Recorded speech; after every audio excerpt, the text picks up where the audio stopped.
সালাম আখিরি জামানার পয়গম্বরকে ডাক দেয়া বলেন, নবী গো আরেকটু সামনের দিকে আসেন গো নবীজি। হুজুর পাক সাল্লাল্লাহু আলাইহি ওয়াসাল্লাম আরেকটা জাহান্নামের মধ্যে ঢুকলেন। ওই জাহান্নামের মধ্যে ঢুকিয়া দেখেন একটার চাইতে আরেকটা করুণ কাহিনী, একটার চাইতে আরেকটা করুণ ঘটনা। হুজুর পাক সাল্লাল্লাহু আলাইহি ওয়াসাল্লাম যখন আরেকটা জাহান্নামের মধ্যে যখন ঢুকলেন, ঢুকিয়া দেখে এক একটা মানুষের পেট বিশাল বড় বড় মটকার মতো।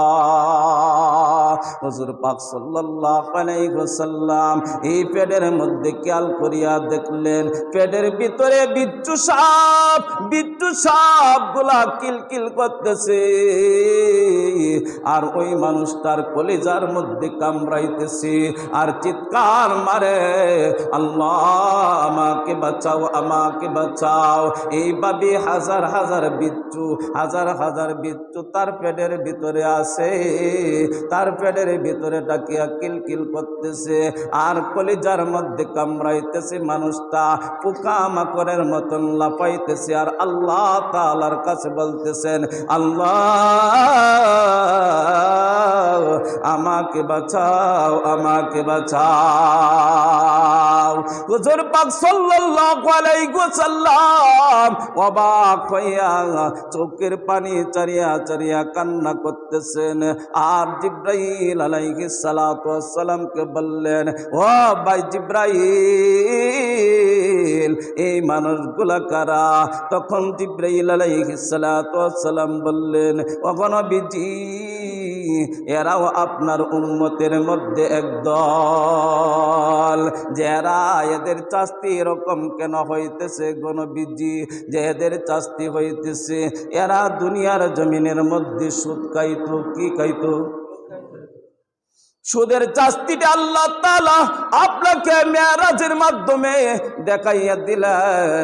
সুদ খাইলে জমিনের মধ্যে সুদ খাইলে যে কি শাস্তি হয়, এই সুদওয়ালা মানুষগুলা হাসরের ময়দানে সুদওয়ালা মানুষগুলা এদেরকে আল্লাহ তাআলা জাহান্নামের মধ্যে দিবেন। নিজের আকৃতির মতন হবে না, বিশাল বড় বড় মানুষ হবে আর বিশাল বড় বড় তাদের পেট হবে। আখিরি জামানার পয়গম্বর বিশ্ব নবী মুহাম্মদ রাসূলুল্লাহ সাল্লাল্লাহু আলাইহি ওয়াসাল্লাম নিজ চোখে দেখে আসছেন। দেখে আয়েশা তামাম পৃথিবীর মানুষদেরকে জানাইয়ে দিয়েছেন এরা সুদ খাইত, এরা সুদের ব্যবসা করত। এই জন্য হুজুর পাক সাল্লাল্লাহু আলাইহি ওয়াসাল্লাম দেখলেন বিশাল বড় বড় মটকার মতন তাদের পেট, আর এদের পেটের ভিতরে বিচ্ছু সাপগুলা কিলকিল করতেছে আর কলিজার মধ্যে কামড়াইতেছে, কলিজার মধ্যে কামড়াইতেছে। তখন হুজুর পাক সাল্লাল্লাহু আলাইহি ওয়াসাল্লাম অতীতের কথা স্মরণ করিয়া হুজুর পাক সাল্লাল্লাহু আলাইহি ওয়াসাল্লাম চোখের পানি ছেড়ে ছেড়ে কান্না করতেছেন, হায় রে আমি উম্মতের জন্য কি করলাম আর আমার উম্মতের কি অবস্থা হয়ে গেল। আমি উম্মতের জন্য তায়েফের ময়দানে কত মার খাইলাম, আমি উম্মতের জন্য খন্দকের ময়দানে কত কষ্ট করলাম, আমি উম্মতের জন্য উহুদের ময়দানে আমার দন্দন শহীদ হয়েছে, মাথার মধ্যে আমার কড়া ঢুকেছি, আমি রক্তে রঞ্জিত হয়ে গেছি। এই উম্মতের জন্য আমি এত কিছু করলাম আর আমার উম্মতরা আমাকে বলিয়া আমার উম্মতরা দুনিয়ার জমিনের মধ্যে সুদ খাইল। এদের শাস্তিটা রব্বুল আলামিন আমাকে দেখাইল। সুদ খাইল, সুদের ব্যবসা এখন ঘরে ঘরে ঢুকে গেছে। এমন কোন ঘর নাই যে ঘরের মধ্যে কিস্তি নাই। শতকরা ৯৫টা ঘরের মধ্যে কিস্তি ঢুইকা গেছে। কথা বলেন ঠিক কিনা? সবারই অবস্থায় কি হবে? যারা কিস্তিতে টাকা আনছে আর যারা কিস্তি দিছে, যারা সুদে টাকা লাগাইছে আর যারা সুদে টাকা নিয়েছে, প্রত্যেকের একই অবস্থা হবে। প্রত্যেককে আল্লাহ তাআলা এইভাবেই শাস্তি দিবেন। যারা কিস্তিতে টাকা আনছে আর যারা কিস্তিতে টাকা দিছে, প্রত্যেকের বেলায় এরকম, প্রত্যেকের বেলায় একই অপরাধ। যারা টাকা আনছে তার যেরকম অপরাধ, যারা টাকা দিছে তারও এরকম অপরাধ। যে টাকা সুদে লাগাইছে তার যেরকম অপরাধ, আর যারা টাকা নিয়েছে তারও এরকমই অপরাধ। প্রত্যেককেই আল্লাহ তাআলা, যদি আল্লাহ তাআলা ইচ্ছা করেন, দয়া করেন, যদি মাফ করে দেন, না না, সুদের গুনাহ আল্লাহ তাআলা মাফ করবেন না। কারণ সুদের গুনার কথা, সুদের অপরাধের কথা আল্লাহ তাআলা কোরআনের আয়াত নাজিল করিয়া তামাম পৃথিবীর মানুষদেরকে জানিয়ে দিয়েছে, তোমরা যদি সুদ খাও তাহলে তোমরা এই গুনাহ হবে। দুনিয়ার গুনাহ তো আছেই, অপরাধ আছেই, আখিরাতের গুনার কোনো অভাব থাকবে না। আখিরাতের গুনাহ হইল, হুজুর পাক সাল্লাল্লাহু আলাইহি ওয়াসাল্লাম নিজ চোখে দেখে আসছেন যে গুনাহগার, যে সুদকারী ব্যক্তিদেরকে আল্লাহ তাআলা কিভাবে যে শাস্তি দিতেছেন, হুজুর পাক সাল্লাল্লাহু আলাইহি ওয়াসাল্লাম নিজ চোখে দেখে আসছেন। তাদের পেট থাকবে মটকার মতো বড়, বিশাল বড় বড় পেট থাকবে, আর তাদের পেটের মধ্যে বিচ্ছু সাপ থাকবে, তাদের পেটের ভিতরে কিলকিল করতে থাকবে। সেই কিলকিলের মধ্যে আবার তাদের কলিজার মধ্যে বিচ্ছু সাপগুলা কামড়াইতে থাকবে, আর পোকা মাকড়ের মতন টক্কর মারবে, লাফ মারবে, আল্লাহ তাআলাকে ডাকবে, আল্লাহ তুমি আমাকে বাঁচাও। আল্লাহ তাআলা সেই দিন বলবে, আর বাঁচানোর সুযোগ নাই। আমি দুনিয়াতে বহুত নবী রাসূল, লক্ষাধিক নবী রাসূল আমি দুনিয়াতে পাঠাইছিলাম, সেই নবীদের কথা তোমরা মানলা না। কোটির কোটি ওলামা একরামকে পাঠাইছিলাম, আলেমরা তোমাদের সামনে বৈশা তোমাদেরকে বুঝাইছে, তাদের কথা তোমরা মানলা না। তোমরা শুধু মজা আর মজা নিয়ে তোমরা দুনিয়াতে ঘুরছ। এখন মজা বুঝো, মজার শাস্তি কিরকম। কারণ যেরকম মজার সাজাও তো সেরকমই হবে। কথা বলেন ঠিক কিনা?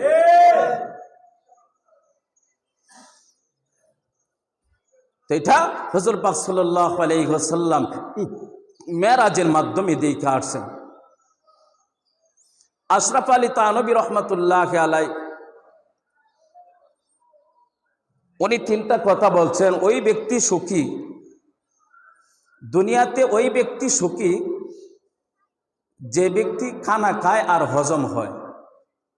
যা খানা খাইতেছে তাই হজম হইতেছে, ওই ব্যক্তি দুনিয়াতে সুখী। দুই নম্বরে, যে ব্যক্তি খানা খাইতেছে হজম হইতেছে ওই ব্যক্তি সুখী। দুই নম্বরে হইল শোয়া মাত্রই ঘুমায়া যায়। এরকম মানুষ আছে না, যে মানুষটা শুইছে, শোয়া মাত্রই মানুষটা ঘুমায়া যায়, দুনিয়ার কোনো টেনশন থাকে না, সাথে সাথে ঘুমায়া যায়। আশরাফ আলী থানভী রহমতুল্লাহি আলাইহি বললেন উনিও সুখী। তিন নম্বরে হইল যার ঘরে একটা অবলা সরলা স্ত্রী আছে, সে দুনিয়াতে সবচাইতে বেশি সুখী। সুবহানাল্লাহ। সেই ব্যক্তি দুনিয়াতে সবচাইতে বেশি সুখী। আর এখন বর্তমান জামানার মধ্যে যারা সুদে টাকা আনে, সুদের লেনদেন করে, যারা কিস্তিতে টাকা আনে, এরাও মনে হয় আরো 4 নম্বরের সুখী। কথা বলেন ঠিক কিনা? কারণ সুদ ছাড়া কিছুই বোঝে না। এরা মরতে রাজি, এরপরও কিস্তি উঠাইবে। কিস্তির ভিতরে যারা ঢুকে গেছে, এদের আর দুনিয়াতে শান্তি নাই।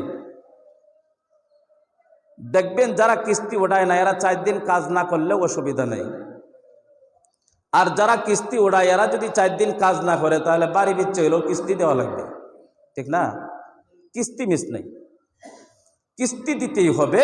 এই জন্য আল্লাহ তাআলা এই কিস্তি উঠানোর কারণে, এই সুদের সাথে সম্পর্ক থাকার কারণে আল্লাহ তাআলা দুনিয়ার যে একটা সুখ শান্তি আরাম আয়েশ, এদেরকে আল্লাহ তাআলা বুক করতে দিবে না। বলে নাউজুবিল্লাহ, বুক করতে দিবে না। দুনিয়াতেও এদেরকে আল্লাহ তাআলা শান্তি দিবে না, আর আখিরাতেও আল্লাহ তাআলা এদেরকে শান্তি দিবে না। কেন দিবে না? আল্লাহ তাআলা নিষেধ করেছেন, কোরআনের আয়াত নাজিল কইরা আল্লাহ তাআলা জানাইয়ে দিয়েছেন তোমরা সুদের ভিতরে ঢুকো না। এখন ঢুকতে আমরা প্রায় শতকরা 95 জন মানুষ এই সুদের ভিতরে হাবুডুবু খেলতেছি, সুদের সাগরের মধ্যে ঘুরতেছি আর ভাবতেছি সুদে যদি টাকা না লই চলার কোনো উপায় নাই, কিস্তি যদি না লই ব্যবসা করা যাবে না, কিস্তি যদি না লই তাহলে আমার ব্যবসা চাঙ্গা হবে না, কিস্তি যদি না লই আমার ঘর বান্ধা হবে না, সারা বছর টাকা আর কত কামাই রুজি করি, টাকা পয়সা একসাথে জমাইতে পারি না, এই জন্য ঘর বাঁধতে পারি না। এখন কিস্তি যদি 5 লক্ষ টাকা একসাথে উঠাইতে পারি ঘর বান্ধাটা আমার জন্য সহজ হয়ে যায়। কথা বলেন ঠিক কিনা? নিয়ত এইটা। সারা বছর চাকরি বাকরি কইরা টাকা পয়সা তো আর জমাইতে পারি না, বাড়ি বাড়ি ঘুরতেছে কিস্তির টাকা দেওয়ার জন্য, কিস্তির টাকা লওয়ার জন্য। আচ্ছা 5 লক্ষ টাকা একসাথে উঠাইলাম, 2 লক্ষ টাকা একসাথে উঠাইলাম, 3 লক্ষ টাকা একসাথে উঠাইলাম, একসাথে উঠাইয়া ব্যবসায়ী করি অথবা ঘর বানাই, যে কোনো কাজ, প্রত্যেকটা কাজ, যে কোনো কাজের জন্য সেই ব্যক্তি কিস্তিটা ওঠায়, কিস্তিটা উঠাইলো একদিক দিয়া আর ওই ব্যক্তি বিপদে পড়লো আরেক দিক দিয়ে। পৃথিবীতে দুনিয়াতে এখন বর্তমানে সুখে ওই তারাই আছে। আমি যে 4 নাম্বার কথাটা বলছিলাম, 4 নাম্বার কথাটা যে আশরাফ আলী থানভী রহমতুল্লাহ আলাইহি বললেন যা খায় তা হজম হয়ে যায় ওই ব্যক্তি সুখী, যা ওই ব্যক্তি ঘুমাইলেই শোয়া মাত্রই ঘুমাইয়া যায় ওই ব্যক্তি সুখী, যেই ব্যক্তির ঘরের মধ্যে অবলা সরলা একজন স্ত্রী আছে ওই ব্যক্তি পৃথিবীর মধ্যে সবচেয়ে বেশি সুখী। আর এখন বর্তমানে 4 নাম্বারটা হইল যার কিস্তি নাই এ সবচেয়ে বেশি সুখী। কথা বলেন ঠিক কিনা? যার কিস্তি নাই হ্যাঁ সুখী, কোনো টেনশন নাই। কথা বাস্তব বলতেছি না অবাস্তব। যার কিস্তি আছে এর শান্তি নাই, এই 1 সপ্তাহ লাগে বেড়াইতেও যাইতে পারবে না, 2 দিনের লাগে বেড়াইতেও যাইতে পারবে না, 2 দিন অসুস্থ হয়ে গেলে এর উপরে টাড়া করে যাব, কারণ কিস্তি তো জোগাইতে হবে, কিস্তি আমার দিতেই হবে। মানুষ মারা গেলেও কিস্তি দেওয়া লাগবে।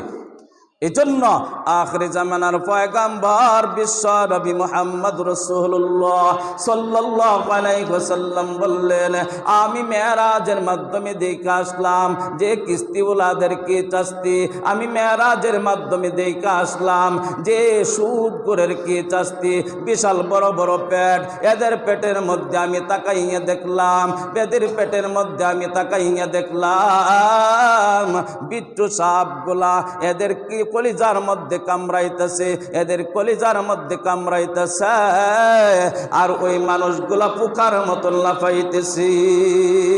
আল্লাহ তাআলাকে ডাকে, আল্লাহ আমাকে বাঁচাও, আমাকে বাঁচাও, কিন্তু আল্লাহ তাআলা বাঁচাইবে না।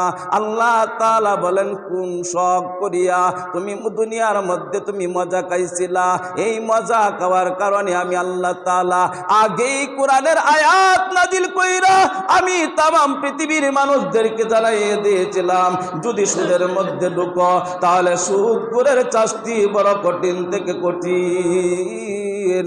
আমার লক্ষাধিক 100 লক্ষ 2 লক্ষ 25,000 নবী রাসূল আল্লাহ তাআলা জমিনের মধ্যে পাঠাইছেন। সমস্ত নবী রাসূলরাই সুদের কথা নিষেধ করেছেন, এমন কি নবী নাই জগতে কিয়ামতের আগ পর্যন্ত কোটির কোটি আলেম ওলামারা ওই সমস্ত মানুষদেরকে বুঝাইবে সুদের কাতারে যাও না, সুদের শাস্তি বড় কঠিন শাস্তি। এরপরও তোমরা মানলা না, লক্ষ লক্ষ আলেম ওলামারা তোমাদেরকে বুঝাইলো, কিন্তু নিজের বুঝি তুমি জিন্দিগি চালাইলা, আর আজকে তুমি শাস্তি ভোগ করতে থাকো, তোমাকে বাঁচানোর জন্য কেউ সামনে আগাইবে না, আর বাঁচার কোনো উপায় নেই।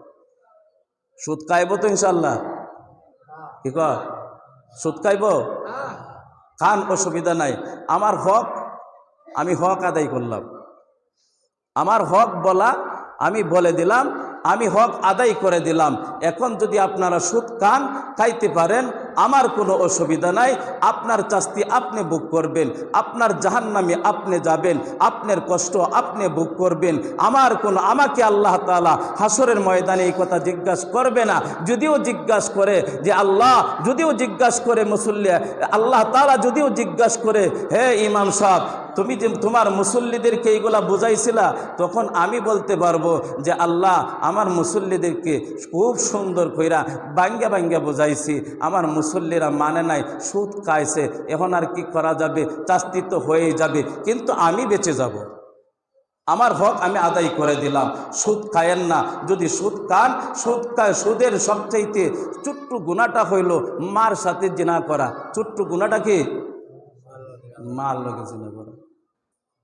সবচাইতে ছোট গুনাহটা যেটা, এটা হলো মার সাথে অবিচার করা, মার সাথে জিনা করা। আর সবচাইতে বড় গুনাহটা যেটা, সেই গুনাহটা হইল আল্লাহ এবং আল্লাহ রসুলের সাথে যুদ্ধ ঘোষণা করা। আল্লাহ এবং আল্লাহ রসুলের সাথে যুদ্ধ ঘোষণা করলো। যে ব্যক্তি সুদ খাইলো, ওই ব্যক্তি আল্লাহ এবং আল্লাহ রসুলের সাথে যুদ্ধ ঘোষণা করেছে। এই জন্য সেই ব্যক্তি বাঁচতে পারবে না। মার সাথে জিনা কইরা কোন ব্যক্তি জান্নাতে যাইতে পারবে? পারবে কেউ? এজন্য বাঙ্গা বাঙ্গা কথা, সহজ সরল কথা যদি মানতে পারেন জিন্দিগি কামিয়াব, আর যদি না মানেন জিন্দিগি ধ্বংস হয়ে যাবে, দুনিয়া ধ্বংস হয়ে যাবে, আখিরাতও ধ্বংস হয়ে যাবে। হুজুর পাক সাল্লাল্লাহু আলাইহি ওয়াসাল্লামকে জিবরাইল আলাইহিস সালাতু ওয়াস সালাম বললেন, ওগো নবীজি আরেকটু সামনের দিকে যান, আরেকটু সামনের দিকে যান। হুজুর পাক সাল্লাল্লাহু আলাইহি ওয়াসাল্লাম আরেকটা জাহান্নামের ভিতরে ঢুকলেন। জাহান্নামের ভিতরে ঢুইকা দেখে তামাম দুনিয়াটা তাদের মাথার মধ্যে, তাদের গাড়ের উপরে আল্লাহ তাআলা উঠাইয়া রাখছে। যে কেমনে উঠাইয়া রাখছে, হুজুর পাক সাল্লাল্লাহু আলাইহি ওয়াসাল্লাম আরেকটা জাহান্নামের ভিতরের মধ্যে ঢুকিয়া দেখে লক্ষ লক্ষ মানুষ, এই মানুষের গলার মধ্যে তামাম দুনিয়াটা ঝুলাইয়া রাখছে, এমন ভাবে ঝুলাইয়া রাখছে। হুজুর পাক সাল্লাল্লাহু আলাইহি ওয়াসাল্লাম জিবরাইল আলাইহিস সালাতু ওয়াস সালামকে জিজ্ঞাসা করলেন, ও ভাই জিবরাইল, এদের শাস্তি এরকম কেন হইতেছে, এরা কারা?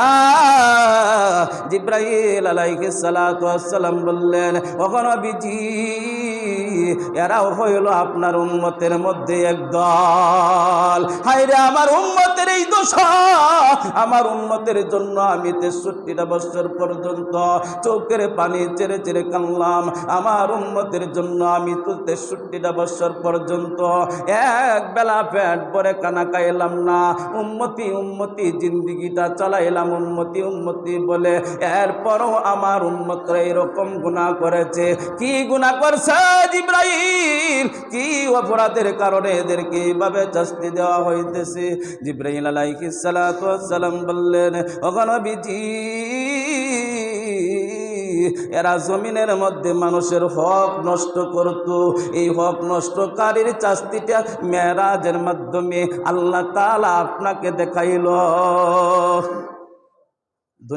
দুনিয়াতে এরা কি করত? হক নষ্ট করত। দুনিয়ার জমিনের মধ্যে কেউ যদি এক ভাই আর এক ভাইয়ের 1 ইঞ্চি জমি যদি ঠগায়, সে জান্নাতে যাওয়াটা কঠিন হয়ে যাবে।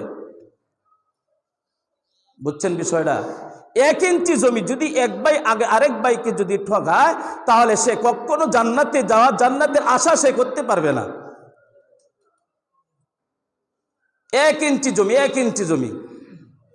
হুজুর পাক সাল্লাল্লাহু আলাইহি ওয়াসাল্লাম বলেছেন, 1 ইঞ্চি জমি যদি এক ভাই আরেক ভাইকে ঠকায়, এই 1 ইঞ্চি জমির পূর্ব থেকে পশ্চিম, পৃথিবীর পূর্ব থেকে পশ্চিম পর্যন্ত 1 ইঞ্চি জমি লম্বা হবে। আর এই 1 ইঞ্চি জমি একবারে 7 আসমান নিচ পরিমাণ পর্যন্ত লম্বা হবে, নিচ পর্যন্ত লম্বা হবে। এখানে যতটুকু জমি হবে সমস্ত জমিটা, সমস্ত মাটি ওই ব্যক্তির গাড়ের মধ্যে ঝুলাইয়া দেওয়া হবে। বলে নাউজুবিল্লাহ। 1 ইঞ্চি জমি, এটা হলো 1 ইঞ্চি পরিমাণের যে কথাটা, এটা আপনাদেরকে বুঝাইলাম। কত মানুষ আছে কাটার কাটা খানির খানি জমি ঠগাইতেছে, এরকম মানুষ আছে না? খানির কানি মানুষ একজন আরেকজনকে ঠকাইতেছে। আমার শক্তি আছে, ঠকাইতে অসুবিধা কি? আমি যদি এই জমিটা দখল করি, আমার 5টা ছেলে আছে, আমার 10 জন মানুষ আছে, বড় বড় অফিসার আমার সাথে আছে, বড় বড় চাকরিজীবী আমার সাথে আছে, এমপি মন্ত্রী আমার সাথে আছে। আমি যদি 5খানি জমি দখল করে নেই, এলাকার মানুষ আমাকে কেউ কিছু বলতে পারবে না। এই জন্য আমি এই জমিটা দখল করে নিলাম। সেই দিন বুঝতে পারবা, যেই দিন তোমার কাদের উপরে, সেই দিন তুমি বুঝতে পারবা, যেই দিন তোমার কাদের উপরে আল্লাহ তাআলা পশ্চিম থেকে পূর্ব, পূর্ব থেকে পশ্চিম পর্যন্ত, পৃথিবীটা পশ্চিম থেকে পূর্ব পর্যন্ত যতটুকু লম্বা, পূর্ব থেকে পশ্চিম পর্যন্ত যতটুকু লম্বা, আর সাত নিচ পর্যন্ত যতটুকু লম্বা হবে ততটুকু জমিন তোমার গাড়ের মধ্যে আল্লাহ তাআলা সেই দিন জাহান্নামের মধ্যে উঠাইয়া দিবে। সেই দিন তুমি বুঝতে পারবা কত মজা কইরা মানুষের জমি তুমি দখল করেছিলা। কথা বলেন ঠিক কিনা? এই শাস্তিটি আল্লাহর নবী দেখলেন। এই জাহান্নামের ভিতরে ঢুকলো, ঢুইকা দেখে হায় আল্লাহ, এই দুনিয়াটা কি এর চাইতে আরো বড় বড় দুনিয়া তাদের গাড়ের উপরে ঝোলাইয়া রাখছে, তাদের গাড়ের উপরে ঝোলাইয়া রাখছে। আশ্চর্য হয়ে গেছেন নবীজি, এই ব্যাপারটা কি, তাদের উপরে এই জমিন কেন ঝুলাইয়া রাখলো? তখন জিবরাইল আলাইহিস সালাতু ওয়াস সালাম বললেন, নবী গো, এরা জমিনের মধ্যে, এরা দুনিয়াতে মানুষের জমিন এরা বেদখল দিত, মানুষের জমিনের হক এরা নষ্ট করত। এই হক নষ্টকারীর শাস্তিটা আল্লাহ তাআলা আজকে এই জাহান্নামের মধ্যে আপনাকে মেরাজের মাধ্যমে দেখাইয়া দিল। বলি নাউজুবিল্লাহ। এটা হলো জমিনের হক। কথার হক আছে, চলাফেরার হক আছে, হাট বাজারের হক আছে। এই সব হক যদি আমি আদায় করে যাইতে পারি তাহলে কবরে যায় বাঁচতে পারবো, আর না হয় কবরে যায় বাঁচার কোনো উপায় নাই, কোনো উপায় নাই, কোনো রাস্তা আমার কবরে যায় বাঁচার থাকবে না। এই জন্য আমরা কোনো মানুষের হক নষ্ট করব না। পারবো ইনশাআল্লাহ আমল করতে? আমরা মানুষকে গালি দিব না, একজনের জমি দখল করব না, একজনের বাড়ি দখল করব না, একজনের ঘর দখল করব না, কোনো মানুষের হক আমরা নষ্ট করব না। কত মানুষ আছে বাজারে যায়, দোকানে বাকি খায়, এখন 500 টাকা হয়ে গেছে, এখন আর বাকি দিতে পারে না, এই দোকানদারের কাছে আর যায় না, অন্য দোকানদার অন্য দিক দিয়া, অন্য রাস্তা দিয়া, অন্য দোকানের কাছ থেকে দোকান বাকি আয় না, ওইখানেও আবার বাকি। নতুন কাস্টমার আইছে, কাস্টমার মহাজনরাও দেখে, নতুন কাস্টমার দেখলে আরাও খুশি হয়। ওই প্রথম কয়েকবার একটু নগদ নেয়, তো মোটা কসকসা টাকা দেখানোর পরে দেখা যায় না, ও বোঝা যায় তো কাস্টমারটা বালাই, কিন্তু মাসেক কানে যাইলে পরে যে বাকি নিতেছে আর দেয় না নেই, এই মাথাতে হন বাজার করে ওই মাথা দিয়া, ওই ব্যক্তি আর এই দোকানদারের কাছে আসে না। ওই ব্যক্তি দোকানদারের হক নষ্ট করলো না? এই হক নষ্ট করলো না গো? জান্নাতে যাওয়া কঠিন হয়ে যাবে, জান্নাতে আর যাইতে পারবেন না। এমনকি একটা 5 টাকা দামের একটা কয়াল লইলেন, ভাই বিকালে টাকাটা দিতেছি, সকালবেলা নিলেন, বিকালে টাকাটা দিতেছি, কিন্তু বিকাল বলতে যাইতেছে গা, এখন একবারে 1 সপ্তাহ গেছে আর খবর নাই, 1 মাস পরে দেখা হয়েছে, আরে ভাই আমার তো খেয়ালই নাই, আচ্ছা দিমনে, কিন্তু দেয় নাই এখন পর্যন্ত। এই 5 টাকার হক আদায় করে হাসরের ময়দানে এরপরে তুমি জান্নাত এবং জাহান্নামে যাইতে হবে। এই 5 টাকার হক তুমি কি দিয়ে আদায় করবা? ওইখানে তো আর টাকা পয়সা নাই, এখানে কোনো ঘর বাড়ি নাই, এখানে জমি বাড়ি কোনো কিছুই থাকবে না, স্বর্ণ থাকবে না, টাকা থাকবে না, বল থাকবে না, বাহাদুরি থাকবে না, কোনো কিছুই সেই দিন থাকবে না। সেই দিন তোমার আমল নামার থেকে আমল দিয়া এরপরে টাকার হক আদায় করিয়া এরপরে তুমি জান্নাত এবং জাহান্নামে যাইতে হবে। কথা বলেন ঠিক কিনা? যদি হক আদায় করে যাইতে পারি তাহলে কামিয়াব। আমাদের সকলকে আজকের আলোচনা বুঝে শুনে আমল করার তৌফিক দান করুক, আমরা সকলেই বলি আমিন। 1 নম্বর আল্লাহর নবী দেখছেন কি? 1 নম্বরে দেখছেন মানুষের অনেকেই হয়তো আসেন না, টুডের মধ্যে উপরের টুডের মধ্যে বসি লাগাইছে, নিচের টুডের মধ্যে বসি লাগাইছে, নিচের টুডের মধ্যে বসি লাগাইয়া নিচে বাঁধছে, উপরের টুডের মধ্যে বসি লাগাইয়া উপরে বাঁধছে, মাঝখানে জিব্বাটা কুত্তার জিব্বার মতন ঝুলন্ত অবস্থায় আছে।